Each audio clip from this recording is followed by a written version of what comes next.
and I'm thinking about a coaching session in which my client, I mean, amazing, right? I'm talking about quite an mature woman, let's say towards the 50, right?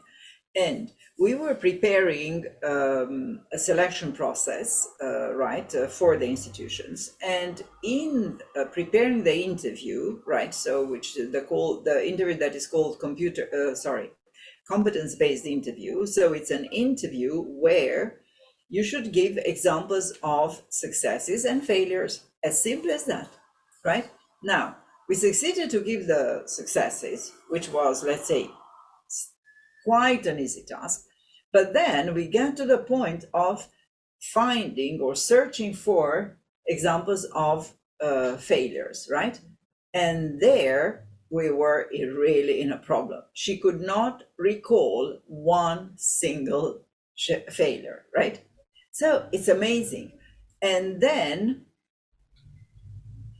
I was trying to kind of to help her out. And at a certain point, what came to my mind is, I said, is that you were afraid to confess the failures as a child, right? So this was my idea about how come that she doesn't remember them. And then she said, indeed, I had very demanding parents, and I could never go home and admit failures or share the failure or talk about the failures and so on and so forth. And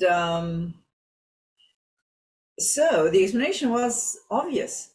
She could not confess the failures as a child, and the only way that she succeeded to how to say that, come to deal with that, is to forget them, right? To push them out of her memory, so that at this point in time, when she was almost 50, and we were looking for examples of failures, even small ones, right? Not necessarily catastrophic, she could not remember.